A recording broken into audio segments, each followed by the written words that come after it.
communities caring for children.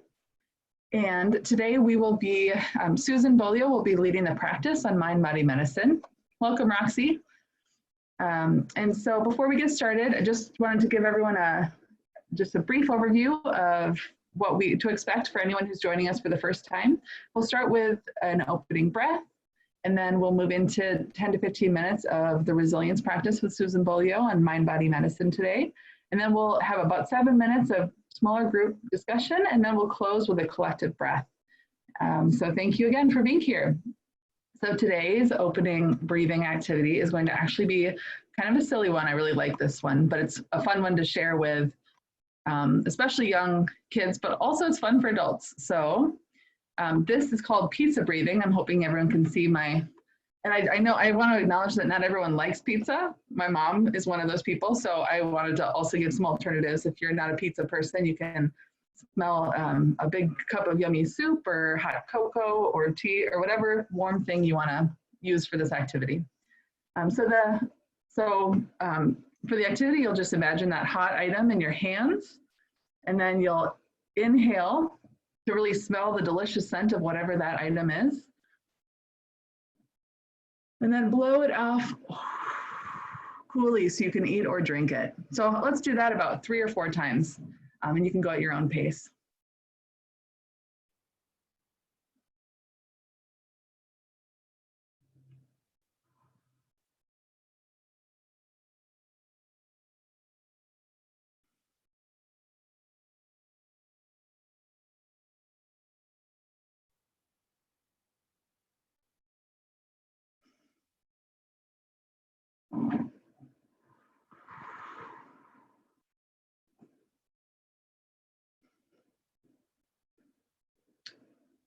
Okay, well, thank you for joining me in that. All right, and I think the next, I just wanted to share a quote that I thought was inspiring. I saw recently one of our colleagues at MCCC is Antonia Wilcoxon, and she recently shared a speech, and in the speech she used a quote from Frederick Douglass, and so I'm just going to share a really brief excerpt of that quote, and that is kind of in the context of our reality right now. I thought it was particularly useful. And it is, if there is no struggle, there is no progress. Those who profess to favor freedom and yet depreciate agitation are men who want crops without plowing up the ground. They want rain without thunder and lightning.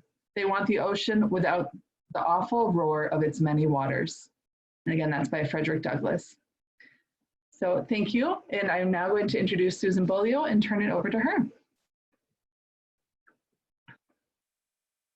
Thank you, Emily, and thank you for that opening activity. Welcome, everyone, and thank you for having me again.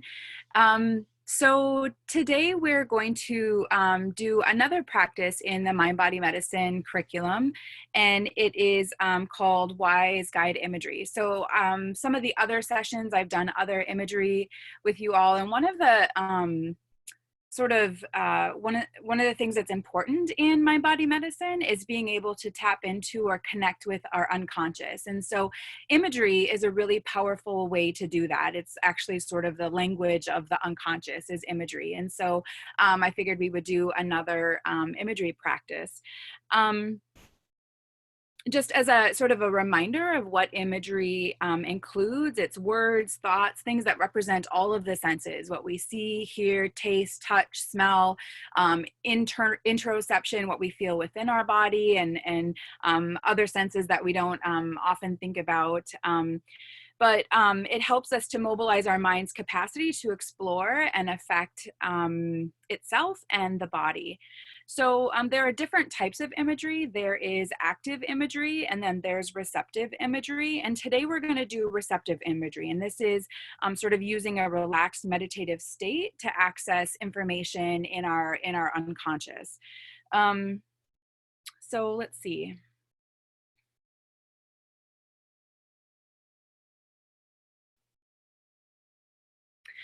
One of the things I really love about the Wise Guide imagery also is that often when we're struggling with something that's challenging for us, or a question, do I do this, do I do that? You know, we might use our mind and write a pros and cons list, or we might call a friend and go through all of the pros and cons.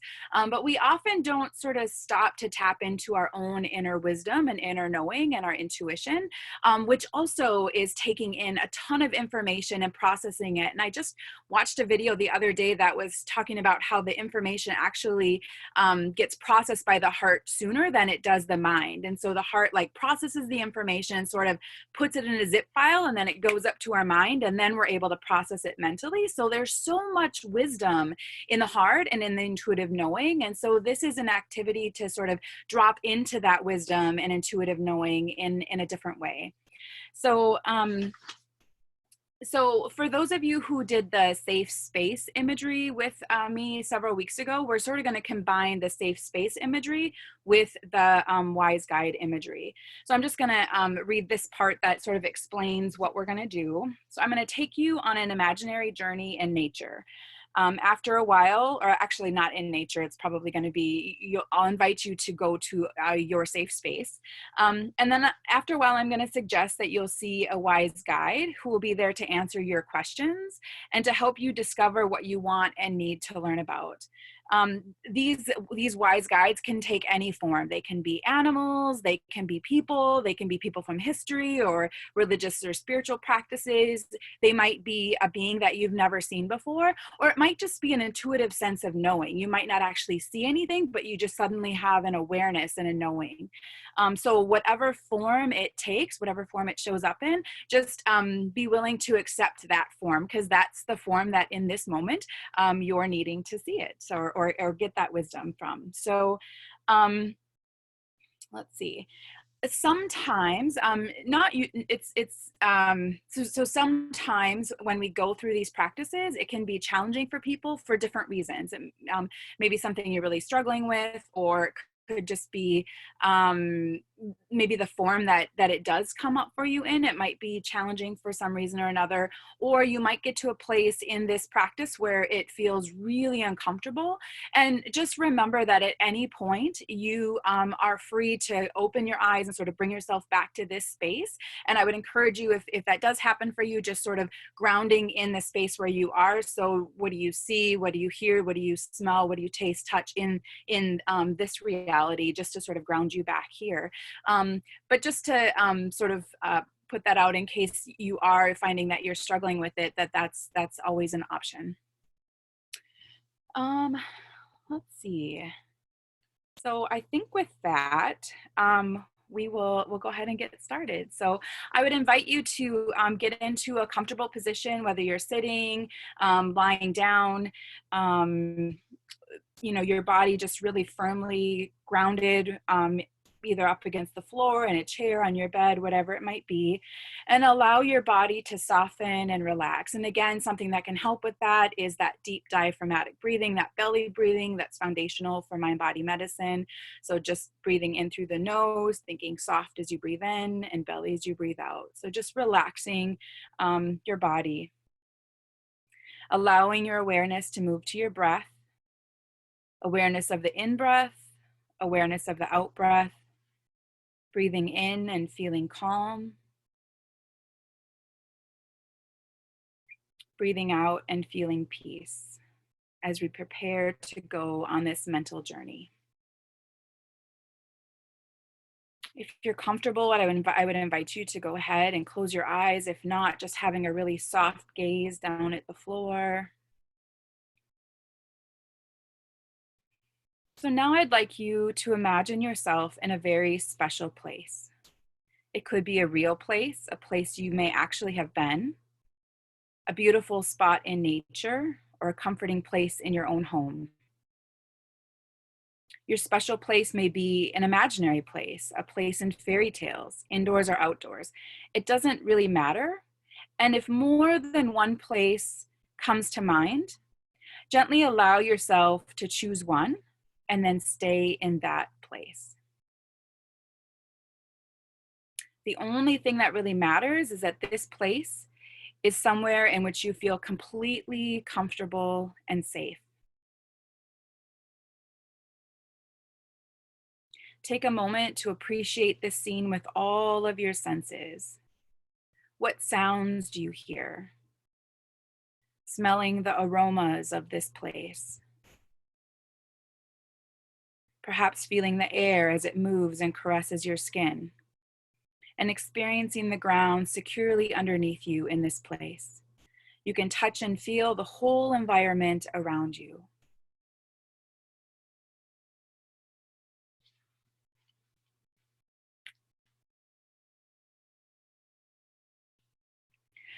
Also, notice, what are you wearing?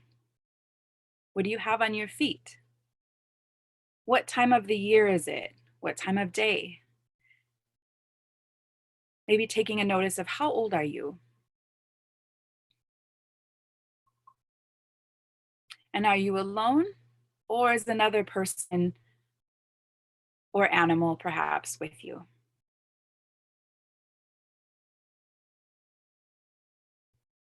Really taking in all the colors that surround you, the temperature of the air. Is it warm, or is it cool, or is it just right?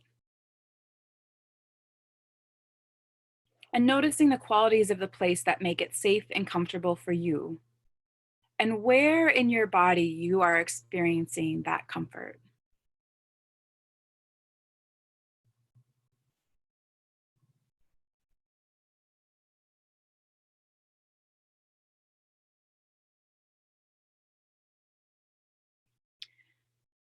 Begin to look around you to notice if there's anything else that would make this place safer for you.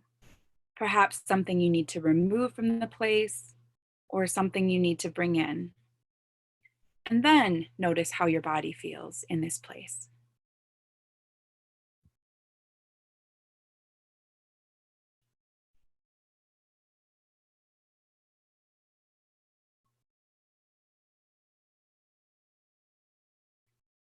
And now, looking into the distance, you notice a shape or form slowly moving toward you. There's nothing threatening about this experience. You are feeling safe and comfortable. And begin to picture a wise being who will greet you. It could be a man or a woman, a child or an animal, a color or a presence, or perhaps just a feeling. Accept whatever comes. Notice how old or young it is. Notice how large or small it is. If it's a person, how are they dressed? And especially how its energy feels to you. If this person or creature or presence makes you feel warm, comfortable, and safe, you know it's your inner guide, your wiser self, your spirit guide, whatever name feels right for you. And as the being or presence approaches, greet it as you feel appropriate. You can make contact with it in any way that feels right, by words, by thoughts, by touch. Take some time to get comfortable in its presence. Does it have a name? Perhaps give your wise being a voice.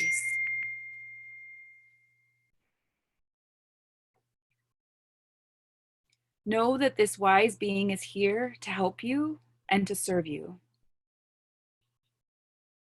The wise being may have a message for you, and if so, you can listen to the message, accept the message, and learn from it. Or you may have something that you'd like to ask. You may want to ask for some advice you need, or a solution to a problem you're facing. Your wise being may even have a gift for you, and if it's offered, you may accept it. And now we're going to spend some important time with our wise beings.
Now in a moment, I'm going to have you say goodbye.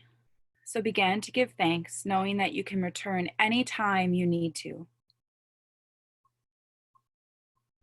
And begin to allow this image to fade off into the distance.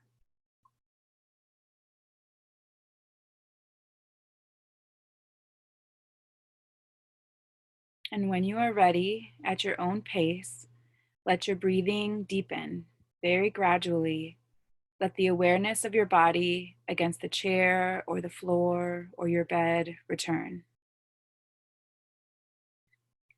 Bring yourself back slowly and comfortably.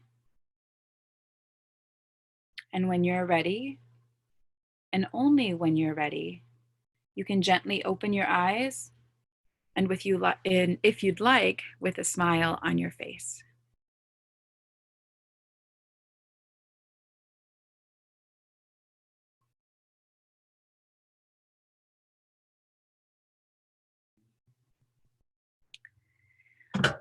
So I have just sort of some questions that we could maybe think about when we move into the groups. If you'd like to just sort of in general share what that experience was like for you, maybe share who showed up as your guide. Was it surprising to you? What lessons did you learn? Did you have a question, or did your wise being just come with a gift for you or knowledge? Anything you'd like to share about that experience? Yeah,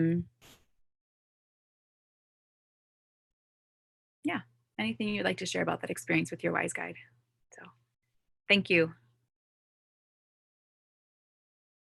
All right, I'm gonna stop the recording now.